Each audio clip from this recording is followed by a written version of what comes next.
बोल रखा है कि considering only the principal value, this is the key point जो आपके दिमाग में होना चाहिए। Considering only the principal value को मुझे लेके चलना है किसका, इनवर्स ट्रिग्नोमेट्रिक फंक्शंस का। तो बोल रहा है इस वाले एक्सप्रेशन का वैल्यू क्या होगा। तो सबसे पहली बात तो इस सवाल को उड़ाने से पहले ना आपको दो तीन चीजें याद होना चाहिए, दो तीन चीजें के बारे में पता होना चाहिए। मैं क्या कहना चाह रहा हूं ये पूछ रहा हूं। अगर मैं cos 2 थीटा का फॉर्मूला पूछूं, ठीक है, sin 2 थीटा का फॉर्मूला पूछूं, ये कल को फर्दर यूज भी हो सकता है, नहीं भी हो सकता है, मैं सिर्फ आपको रिकॉल कराना चाहता हूं। tan के फॉर्म में बता सकते हैं cos 2 थीटा का फॉर्मूला क्या होता है, tan के फॉर्म में 1 minus tan square theta upon 1 plus tan square theta. अरे ये सन नो, हाँ, क्योंकि 1 plus tan square theta sec square theta होगा, सेपरेटली डिवाइड कीजिएगा तो cos square theta minus sin square theta रहेगा, दैट इज cos 2 थीटा। और sin 2 थीटा होता है क्या, बोलो 2 tan थीटा अपॉन 1 प्लस बोलिए tan स्क्वायर थीटा, ये भी sec स्क्वायर थीटा होगा, ओपन कर लेना भाई sin बाय cos में, तो 2 sin थीटा cos थीटा आ जाएगा, दैट इज sin 2 थीटा होता है। तो और एक बात, मैं जब sin cos का बात किया हूं तो tan का भी बात कर लेता हूं। तो tan 2 थीटा क्या होता है, tan के फॉर्म में 2 tan थीटा अपॉन सेम ही होता है, बशर्ते नीचे नेगेटिव हो जाएगा। समझ रहे बात को, इसको आप sin cos में कन्वर्ट कर दीजिएगा, दिख जाएगा आपको। तो these are the three main important formula which you all need to know. अब चलिए इस सवाल में आएंगे। देखो अब ध्यान से अगर देखा जाए तो इस एक्सप्रेशन को मैं ऐसे तोड़ूंगा। देखो सबसे पहली बात तो अगर मैं इस एक्सप्रेशन से 2 कॉमन ले लेता हूं, 2 कॉमन ले लेता हूं तो कुछ चीजें दिखेगी, देखना, समझना, समझने की कोशिश करना मैं क्या चीज बोलना चाह रहा हूं। तो cos इनवर्स मैं स्क्वायर रूट वाले टर्म में से मैं नीचे से 2 कॉमन ले रहा हूं, तो यहां बचेगा क्या, 1 प्लस पाई स्क्वायर बाई 2 बचेगा, पाई स्क्वायर बाई 2। और यहां क्या बच जाएगा, पाई स्क्वायर बाई 2, तो मैं पाई स्क्वायर बाई 2 को लिख सकता हूं पाई बाई स्क्वायर रूट का whole square, pi upon square root of 2 का होल स्क्वायर, बात बराबर है, समझ लो, plus 1/4 times of sine inverse. यहां पे भी मैं वही कर सकता हूं, डिनोमिनेटर से 2 कॉमन ले लो। हाँ, क्यों कर रहे हैं आगे पता चलेगा, ठीक है, इसका यूज जो है अभी आपको पता चलेगा। तो फिर से ये क्या होगा, पाई स्क्वायर बाई 2, और पाई स्क्वायर बाई 2 को मैं लिखूं pi by square root of 2 का whole square. Are you getting my point, ठीक है। अब यहां से ये वाला टर्म को एज इट इज रहने दो, इसको मैं ऐसे लिख सकता हूं क्या, इसको मैं ऐसे लिखूं 1 upon pi upon square root of 2। किसी को दर्द होगा क्या, नहीं होना चाहिए, समझ रहे बात को, हाँ, क्योंकि ये तो रिवर्स होके फिर तो ऊपर ही आने वाला है ना भाई।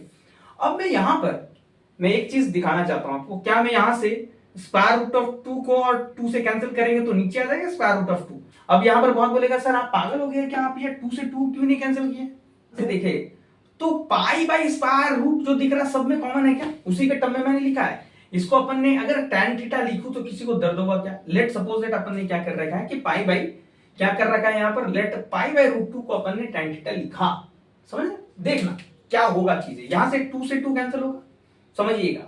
तो अपन के पास जो है इसके बाद क्या मिल जाएगा, ये एक्सप्रेशन कुछ ऐसे दिखेगा 3/2 टाइम्स ऑफ cos इनवर्स क्या हो जाएगा, स्क्वायर रूट के अंदर क्या आ जाएगा 1 अपॉन 1 प्लस ये तो tan स्क्वायर थीटा हो जाएगा ना, क्यों, क्योंकि pi by square root of 2 को tan थीटा लिखा अपन ने, दिखा। अब आया समझ में, लॉजिक समझ में आ रहा है। अब ये क्या sec स्क्वायर थीटा होगा, 1 upon sec square theta, cos square theta होगा, cos square theta square root से बाहर आ जाएगा, cos थीटा बच जाएगा। Are you getting my point, आया लॉजिक समझ में। बस यही सारा चीज है भाई, ऐसे ही चीजें बनती है, तो ये सारा चीज प्रैक्टिस से आता है, ठीक है। चलो अब यहां पर देखो, यहां पर आपको दिख रहा है ये 2 टाइम्स ऑफ ये pi by square root of, दिख रहा है भाई, ये एक्चुअली क्या लिखा हुआ, pi by square root of 2 लिखा हुआ है क्या, ठीक है। और pi by square root of 2 को मैं लिखूं tan थीटा, इसीलिए मैं 2 को कैंसिल नहीं किया, समझ रहे बात को। आप कैंसिल करते तो फिर से आपको रीअरेंज करके ऐसे ही लिखना पड़ता है, समझ रहे बात को, ठीक है। ये पाई बाई स्क्वायर रूट को मैंने क्या किया, 2 से स्क्वायर रूट को कैंसिल किया है भाई, समझ रहे बात को, रसलाइज करके देख लेना भैया आएगा। तो pi by square root of 2 को अपन ने क्या लिखा, tan थीटा, और नीचे क्या आ जाएगा 1 प्लस tan स्क्वायर थीटा। क्या आपको ये सारे फॉर्मूला जो लिखा है यही सारा इंपॉर्टेंट है, ये सारा यूज में आ रहा है।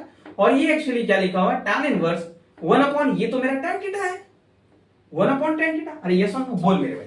अब यहां पर देखो स्टैंडर्ड रिजल्ट के यूज करेंगे और चीजें आसान हो जाएगी, बस यही सारा चीज तुमको टेस्ट कर रहा था जी एडवांस में। अब यहां से इसको देखो, ये वाला पार्ट क्या मेरा sin 2 थीटा हो गया बाय दिस फॉर्मूला, देखो 2 tan theta upon 1 plus tan square theta sin 2 theta, ये 1 बाय tan थीटा मतलब cot थीटा है, ये cot थीटा को फिर लिख देंगे क्या tan 90 माइनस थीटा, बात बराबर है, समझ रहे। और ये एक्चुअली क्या हो गया, मैं डायरेक्ट लिख रहा हूं, यहां पर समझने की कोशिश करना भाई। ये वाला टर्म मेरा क्या देगा बोलो, ये तो मेरा sec स्क्वायर थीटा देगा, बोलो हाँ या ना, 1 plus tan square theta sec square theta, और 1 बाय sec स्क्वायर थीटा जो होगा ऊपर फ्लिप कर जाएगा cos स्क्वायर थीटा होगा, और एक्चुअली ये क्या दिखेगा, square root of cos square theta दिखेगा। अरे ये सुनो बोल मेरे भाई, और ये square root of cos theta से बाहर हो जाएगा कॉस थीटा बन के, ठीक है। मैं लिखूं इसको, देखो तो एक्चुअली क्या दिखेगा बोलो, बेसिकली आपको लास्ट में ये सिंप्लीफाई होके ये cos थीटा दिखेगा। अब ये cos इनवर्स और cos थीटा प्रिंसिपल वैल्यू का बात बोला, तो यहाँ पर क्या होगा, ये दोनों नलीफाई हो जाएगा, थीटा हो जाएगा। प्रिंसिपल वैल्यू बोला है, दैट्स वाई, समझ रहे हैं, क्योंकि प्रिंसिपल रेंज पे, प्रिंसिपल डोमेन पे क्या होता है, y इक्वल्स टू एक्स ही तो आता है ना भाई, कर्व का graph. Are you getting my point, समझ रहे बात को। हाँ, अगर प्रिंसिपल वैल्यू नहीं बोलता तो इसके लिए आपको अपन को सोचना पड़ता है, उसमें फिर ग्राफ में जाना पड़ता है, समझ रहे। चलो देखो अब यहां पर क्या आ जाएगा, सेकंड वाला टर्म क्या आ जाएगा, 1/4 टाइम्स ऑफ ये एक्चुअली क्या हो जाएगा, साइन इनवर्स, साइन इनवर्स। और ये अंदर वाला टर्म ये तो आइडेंटिटी है ना भाई, साइन टू थीटा, ये एक्चुअली साइन टू थीटा है ना, मैं लिख रहा हूं, हाईलाइट कर रहा हूं। ये जो अंदर वाला पार्ट दिख रहा है ये एक्चुअली तो साइन टू थीटा का फॉर्मूला लिखा हुआ, देख लो, 2 tan theta upon 1 plus tan square theta. इसीलिए मैं स्टार्ट करने से पहले आपको वो सारी चीज रिकॉल कर दिया। और ये 1/tan थीटा क्या है, ये actually simply it is nothing but ये तो तुम्हारा cot थीटा है, समझ रहे हो आप। तो बस इसको लिखूं मैं, तो ये एक्चुअली क्या हो जाएगा, tan inverse cot theta. Now इसमें भी अब सिंप्लीफिकेशन थोड़ा करूं मैं, तो अपन के पास जो आएगा, अपन के पास ये आएगा, ये दोनों नलीफाई हो गया ड्यू टू प्रिंसिपल वैल्यू, तो ये एक्चुअली क्या आएगा, 3/2 थीटा हो जाएगा। ये दोनों कैंसिल हो जाएगा, कैंसिल नहीं होता है, सिंपल सी बात है, वो y इक्वल्स टू एक्स वाला कर्व आता है, तो y जो होता है वही, जो x होता है वही y आता है, ठीक है। इस केस में आप ग्राफ देखिएगा ना, तो ग्राफ तो इसका ऐसे आता है ना भाई, माउंटेन वाला, याद करो, ठीक है। ITF पढ़ो, अगर ITF में अगर किसी को दिक्कत होता तो मेरे चैनल में ही प्लेलिस्ट बना हुआ, पूरा विजिट करो, पूरा आपको पता चल जाएगा, ठीक है। भाई का तुम्हारा लेवल क्या, सारा चीज क्लियर हो जाएगा। प्लस ये क्या हो जाएगा, 1/4 टाइम्स ऑफ प्रिंसिपल वैल्यू बोला था, फिर से ये तो नलीफाई हो जाएगा, 2 थीटा हो जाएगा ये। प्लस ये अपन के पास क्या, इस वाले पोर्शन को मैं ऐसे लिख सकता हूं, tan इनवर्स cot थीटा को मैं लिखूं tan π/2 minus theta, tan 90 minus theta तो cot थीटा ही होगा ना। अब ये दोनों नलीफाई हो जाएगा, तो सिंपल सी बात है, यहाँ क्या बच जाएगा बोलो, π/2 माइनस थीटा बच जाएगा, ठीक है। अब यहां से ये 2 टाइम्स में कैंसिल हो जाएगा, तो ये अपन के पास कितना आ जाएगा, 3/2 थीटा प्लस θ/2 और क्या आ जाएगा, माइनस थीटा प्लस π/2। अब ये थीटा वाले को एक साथ कंबाइन कर लेंगे, तो यहां से कितना आ जाएगा बोलो, ये 4 2 थीटा आ जाएगा, थीटा प्लस π/2 यही आएगा। तो π/√2 है, तो यहां से थीटा मेरा क्या आ जाएगा बोलो, थीटा tan इनवर्स π/√2 आ जाएगा। जस्ट थीटा की जगह पुट कर दो, आंसर है भाई। तो आंसर कितना आ जाएगा, π/2 plus tan inverse π/√2 and this will be your final answer, समझ रहे हैं बात।